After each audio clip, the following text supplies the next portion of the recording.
Bonjour Hervé Morin. Bonjour. Merci d'être avec nous sur BFM TV et RMC. Président de la région Normandie, ancien ministre de la Défense, ça n'est plus comme ça qu'on dit maintenant. Ce matin, des armées, oui, on dit des armées. Ce matin s'ouvre la conférence des territoires. Vous êtes donc président de la région Normandie, du coup concerné, tout comme les départements et les communes.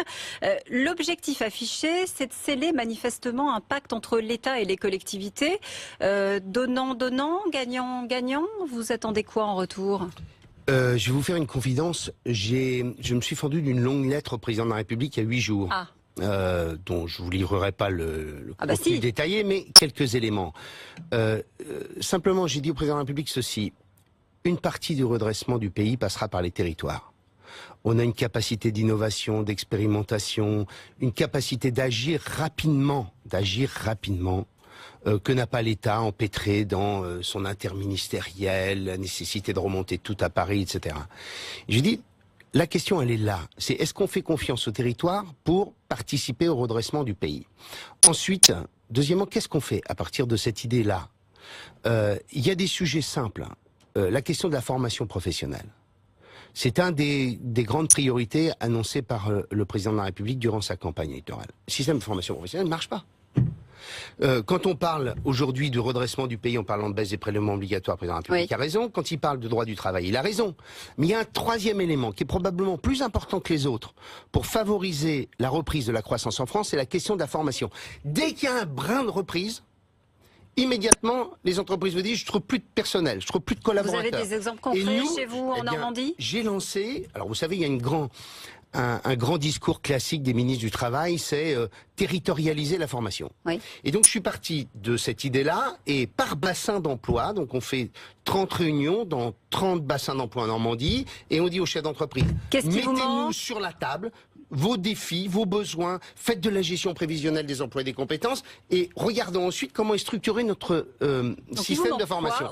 Et la conséquence de cela, c'est que les travaux, donc on met 6 à 9 mois pour aboutir, pour bâtir quelque chose de sérieux, et on constate qu'entre les demandes de formation qui émanent des structures de formation et ce que demandent les chefs d'entreprise, parfois, il y a rien de commun. On me demande de l'aménagement paysager quand on me demande de la maintenance industrielle du côté des chefs d'entreprise. Mais c'est important ce que vous dites, parce qu'il y a peut-être des gens qui nous écoutent et qui nous regardent ce matin, qui vont se sentir concernés et qui vont peut-être venir. Je donne un exemple concret. Sur le bassin d'emploi de Flers, on a découvert qu'il manquait 40 à 50 chauffeurs poids lourds immédiatement. Et qu'il en faudra entre 50 et 100 par an, compte tenu des gestions prévisionnelles. Sauf que jusqu'alors, personne ne nous avait fait remonter ce genre de choses. Quand de l'autre, on vous demande des formations sur lesquelles il n'y a aucune tension, et qu'on vous dit il faut payer, et que de l'autre, sur d'autres formations, on vous dit il faut élever la qualification. Prenons un deuxième exemple. L'ouest de la Normandie est le secteur où, quand vous portez du luxe, je ne vais pas citer de marque pour éviter tout problème, ça vient de chez nous. Bien.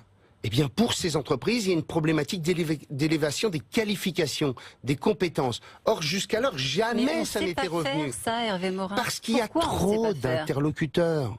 Il y a Pôle emploi, il y a les branches professionnelles, il y a les partenaires sociaux. Eh bien, je dis au président de la République, confiez ça aux régions. Il n'y a pas besoin de mettre d'argent. Pourquoi est-ce que vous sauriez mieux faire, vous, que les autres? Parce que vous êtes en proximité. Parce que le manche, si je puis dire, de la décision est court. Parce que quand la région Normandie décide, c'est le président de la région avec son vice-président qui le décide et qui éventuellement contacte tel ou tel pour sa connaissance du sujet. Quand l'État va mettre des mois empêtrés dans l'uniformité, le fameux millefeuille. Et puis l'uniformité. Ah oui, mais si on fait ça chez vous, on ne le fait pas ailleurs. Vous voyez ce que je veux dire? Alors, on va vous demander des économies quand même aujourd'hui, probablement. 10 milliards sur 5 ans, peut-être même 13. Voilà, on annonce des chiffres. Chez vous, je crois que le budget est de 640 millions d'investissements, 1,4 milliard en fonctionnement. C'est 2 milliards le budget de la région. Ouais, si vous serrez la ceinture, vous réduisez où? La ceinture a déjà été réduite puisqu'on a perdu 200 millions d'euros de recettes. Tout en maintenant pour la région Normandie, son niveau d'endettement, ses ratios financiers restent excellents. Bien. Oui, parce que pendant le quinquennat Hollande, il y a déjà eu 11 milliards et demi d'économies demandées. L'essentiel des économies dont François Hollande a parlé, il les a faites uniquement sur les collectivités locales. Bien. 200 millions d'euros, donc c'est déjà énorme. Si on nous en demande plus, ça va être extrêmement simple. c'est que les régions font beaucoup de choses que l'État devrait faire. Prendre des choses simples, la culture, le sport, les politiques en faveur de la jeunesse, les politiques en faveur de la plupart, dans les lycées où on est en accompagnement d'éducation nationale sur beaucoup de choses. On ne fait pas que des immeubles maintenant. Quand on parle des régions, on dit ils font les lycées. Alors, on pense toujours qu'il y a que les murs. Mais on aide beaucoup à l'accompagnement pédagogique, des innovations que peuvent mener telle ou telle équipe d'enseignants. Sur tout ça, on va être obligé de réduire la voilure là où l'État est incapable de financer et où donc, en général, ses propres services nous disent « venez nous donner un coup de main ». Mais est-ce que vous pouvez par exemple réduire, parce que c'est prévu, c'est en tout cas une demande de l'exécutif, réduire le nombre de fonctionnaires territoriaux? Je crois que vous en avez un peu plus de 100 000 chez vous en région Normandie. Non, de fonctionnaires territoriaux peut-être, j'avais les chiffres de la région en tête. Mais ce que je sais, c'est qu'on a très clairement encore des sources de rationalisation entre communes et intercommunalités, etc. Franchement, à la région, moi j'ai fusionné 2 administrations, puisque j'avais la Haute et la Basse Normandie, je n'en ai fait qu'une seule. J'avais annoncé des chiffres bien imprudents sur la réduction des effectifs. En vérité, c'est bien de le reconnaître. Je le dis très clairement. En vérité, si vous voulez faire beaucoup pour votre région, si vous voulez faire ce que j'expliquais sur la formation, si vous voulez faire ce que nous sommes en train de faire en matière de développement économique et d'entreprise, où on a été la première région française à créer un fonds d'investissement pour entrer dans le capital des boîtes, autre expérimentation, innovation des régions, on a mis en place une structure qui est en capacité de soutenir des entreprises fondamentalement saines, mais qui risquent d'aller au tribunal de commerce à cause d'un impayé. Tout ça, ça demande forcément des effectifs et des équipes. Donc, si on veut que nos collectivités restent agile, puissante, capable d'agir, on ne peut pas non plus simplement se dire on va réduire et déflater le nombre de fonctionnaires. Bon, dites-moi, la taxe d'habitation, sa suppression fait bondir beaucoup d'élus. Supprimée dès 2018 pour 80% des contribuables, ça se traduit par quoi, très concrètement, demain sur les finances locales? Pour moi, il y a très clairement, il y a 2 choses qu'il faut dire à nos compatriotes. Déjà, beaucoup de Français ne payaient pas la taxe d'habitation, hein, faut bien le savoir. Vous êtes je suis contre cette idée pour une raison simple. C'est qu'il faut qu'il y ait un lien entre l'impôt et la dépense. Parce que sinon, moi qui étais maire pendant 20 ans, vous avez des compatriotes, il n'y en a jamais assez. Jamais. Vous avez beau tout faire, c'est jamais assez. Et donc, si vous n'avez plus, le seul argument que vous avez au bout du compte, c'est l'équilibre de votre budget, et de dire, écoutez, vous me demandez 5 000 euros, 10 000 euros, vous savez ce que ça représente en termes de prélèvement obligatoire? J'étais maire d'une petite commune, bien. Et au bout du compte, c'est le seul argument. S'il n'y a plus de lien entre la dépense et l'impôt, vous avez des compatriotes qui sont encore plus demandeurs de dépenses publiques. Et Dieu sait que les Français sont shootés à la dépense publique. Ça, c'est le premier défaut. Le second, c'est que vous allez avoir un système qui va être extrêmement inégalitaire. Pourquoi 20% des Français continueront à payer la taxe d'habitation dont on sait qu'elle est elle-même injuste? Donc on la retire pour tout le monde ou on la laisse? En clair, c'est ça le message? Je dis, il faut construire un modèle fiscal plus juste. Là, le gouvernement a raison. La taxe d'habitation n'a pas été révisée depuis 1970, il faut le faire. Mais croire que l'État va compenser, il n'a jamais compensé, quel que soit le gouvernement. Ça pose un problème constitutionnel ou pas? C'est ce que disent certains élus, notamment François Baroin. Ça va poser le problème. Alors, l'ancien prof de droit constitutionnel que je suis, c'est le principe de la libre administration des collectivités locales. C'est l'article 72 de la Constitution. Je ne sais pas ce que décidera le Conseil constitutionnel. Libre, mais sans argent, quoi. Sans argent et surtout sans lien entre l'action et l'impôt. C'est majeur. Si vous ne l'avez pas, vous rendez les élus moins responsables et vous rendez vos compatriotes encore un peu moins sur leurs demandes qui sont immenses et infinies. Et dites-moi, c'est un pari risqué que fait Emmanuel Macron à 2 mois quand même des sénatoriales? Moi, je pense que ça joue pas beaucoup sur les sénatoriales, parce que honnêtement, je suis pas sûr qu'il y ait beaucoup de sénateurs En Marche qui sortent des élections sénatoriales. Les élus, les maires qui votent, ils sont sur des schémas de construction politique qu'on ne fait pas bouger du jour au lendemain. Hervé Morin, président de la région Normandie, et puis autre casquette, ancienne casquette, ministre de la Défense. Alors vous avez évidemment suivi ce qui s'est passé toute la semaine dernière.